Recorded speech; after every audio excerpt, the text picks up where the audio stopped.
Yeah, so nearly half of Australians, 47%, think the government is not doing enough on climate change.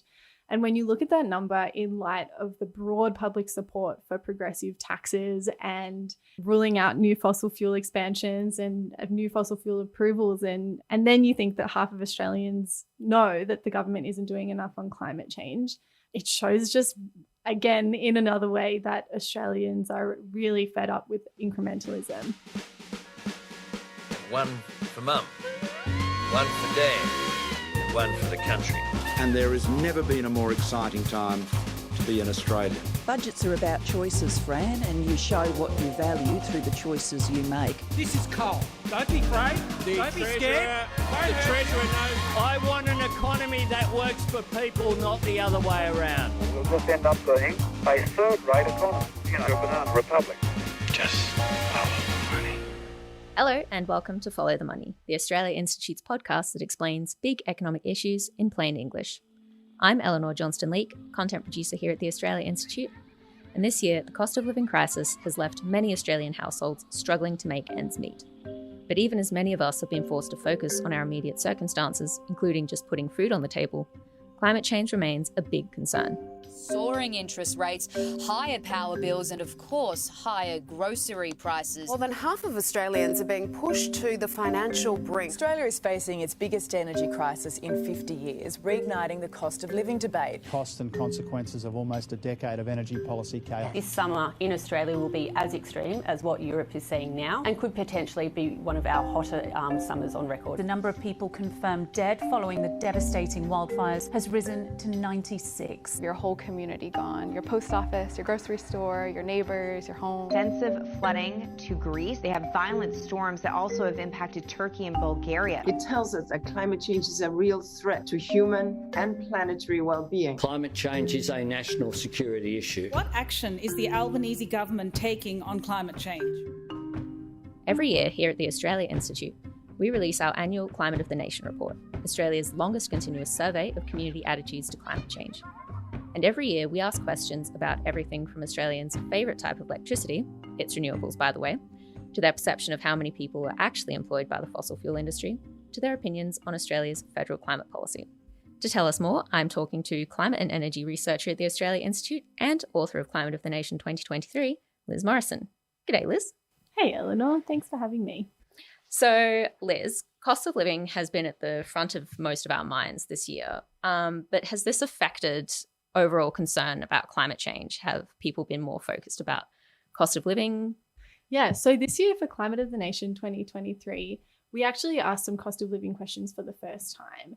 And what those showed is that Australians are really concerned, not just about week to week, how they're going to put food on the table, but also they're aware of how climate change is going to impact cost of living in the future.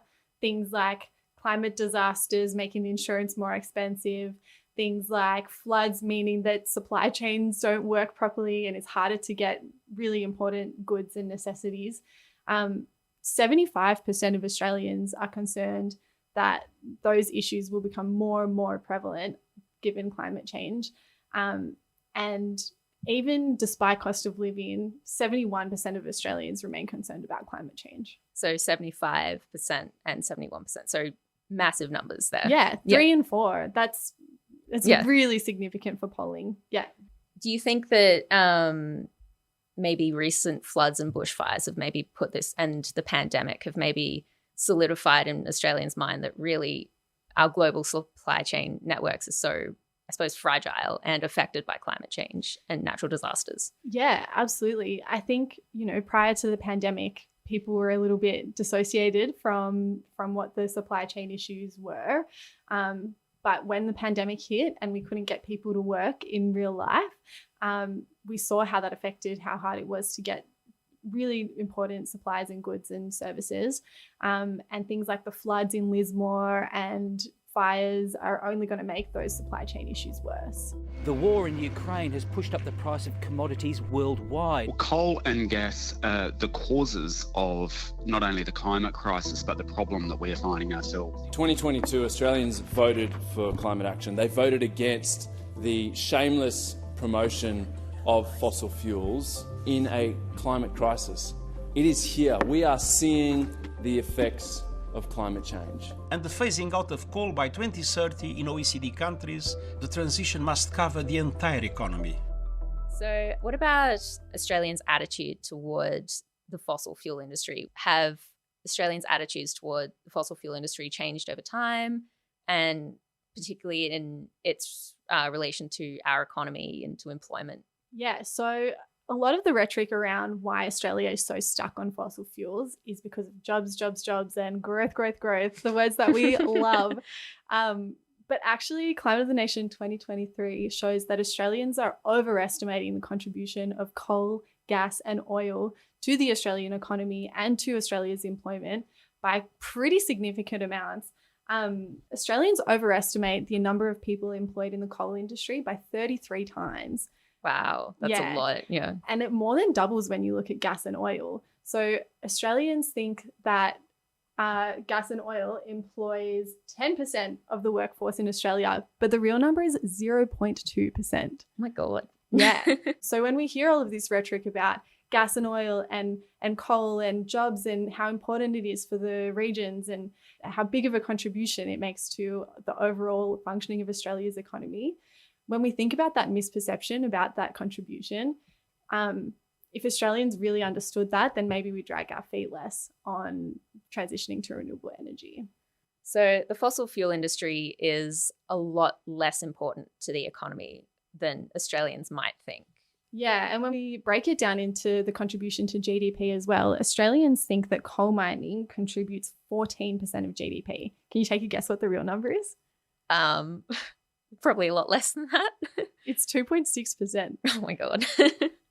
And with gas and oil, people think that it contributes 12%. The real number is 2.5. Yeah. So not much at all. Yeah. Yeah. A really small fraction. Anyway, even 10 and 12% is a small fraction of the Australian economy. But that's an overestimation of four times at least. Oh my gosh. Yeah. Yeah. So fossil fuels, not only do they not contribute as much as people think to the Australian economy and to employment, they also are making things worse for everyone, and especially with the cost of living. Yeah. Yeah. So what can be done policy-wise to, I suppose, make fossil fuel companies pay for their damage they're doing? Yeah, so we're 1 year into the new Labor government, and the new Labor government was elected on this huge green slide. Among lots of issues, climate ambition was one of the loudest during those election campaigns. But since then, we've seen pretty minimal, meaningful progress on climate. But Climate of the Nation 2023 shows that the policies to make fossil fuel companies pay for the damage they cause are really politically safe. So things like a windfall profits tax on the oil and gas industry. I mean, I'm sure you've seen your electricity bill this year. I've seen mine. Yep. It's been pretty eye-watering. And while they're pocketing all of those profits, we've been paying the bills, and things like a windfall profits tax on some of those profits could return some of that money back into the economy that we could use to pay for things like climate adaptation and support for communities that have been affected by climate disasters. Australians are also really supportive of a polluter pays tax, which is a tax that is given on fossil fuel companies based on how much they pollute. And 74% of Australians, 3 in 4, support a polluter pays tax. 66%, 2 in 3, support a windfall profits tax. And 59% of Australians, that's still a really strong majority, support a levy on fossil fuel exports to fund climate adaptation. So very popular potential policies. Yeah, completely politically safe. Majorities in all of them, and each of them offer different pathways, different avenues to bring more money away from fossil fuels and back into communities. It is why I am asking that all governments tax the windfall profits of fossil fuel companies. I think the government ought to consider a windfall tax. A lot of the gains to Australian gas and coal exporters are a windfall. Well, there's no doubt the big gas producers would definitely fight such a windfall or super profits tax on gas. So they'd be giving fossil fuel companies a hard time. Yeah, look, they should be using the super profits right now, Patricia, to be going green. So you say that these policies are very politically safe, and it seems like there are the numbers to back that up. A lot of Australians support them. Absolutely. And that's majorities from most voting intentions as well. Oh, really? Yeah, we break in Climate of the Nation. If you want to jump on the australiainstitute.org.au and read the report, you can see all the breakdowns in more detail. But yeah, those majorities exist across most of the political aisle. So if it's so politically safe, why hasn't it happened yet? They seem like pretty logical solutions. Yeah, I mean, I can't say exactly why it hasn't happened yet. It's not like we haven't been calling for it for a while. But I think, Climate of the Nation 2023 shows that the risk of taking those climate actions is smaller and smaller over time as Australians get more and more invested in those. And, while we've been focusing a lot on cost of living, I think that Climate of the Nation 2023 shows that there's a lot of incentive to incorporate climate measures into cost of living adaptation, and the two issues don't need to be tackled completely separately. They can be mutually reinforcing. Yeah, and it's not Australians paying the price. It'll be absolutely not fossil fuel companies. Yeah. So when you say a windfall profits tax, how much of a windfall profit have the companies been making? Well, you and I have been in the supermarket, counting our dollars, making them stretch as far as we can. LNG and coal exports in Australia landed $140 billion in profits. Oh my God. It's $140 billion. It's a pretty remarkable profit margin, especially in a cost of living crisis.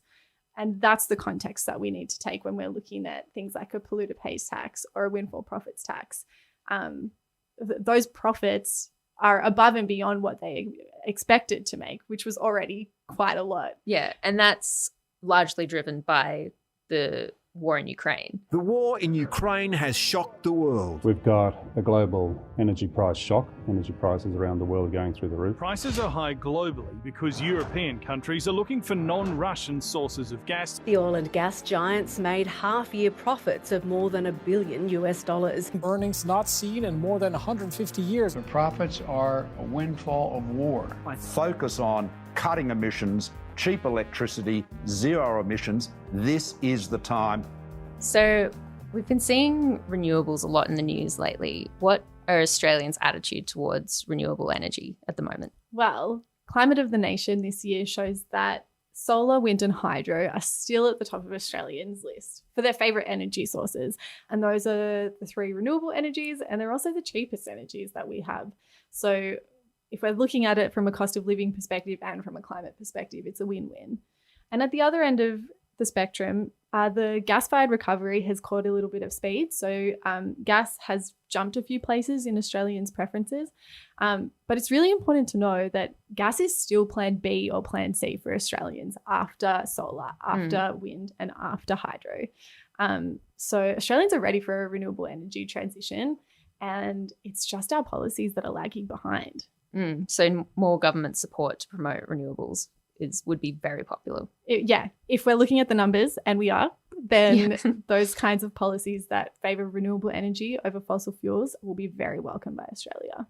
Labor has pledged to reach net zero by 2050, while calls for even more ambitious targets keep coming. Enshrined in law, net zero by 2050, and we're investing in renewable energy. Albanese government will provide $1.5 billion in planned equity to support the development of the Middle Arm precinct. Gas production in the basin could add 89 million tonnes of annual emissions. The report is very, very clear. We can have no new coal-fired power stations, and we need to dramatically reduce our use of gas. Moving to leave oil, coal and gas in the ground.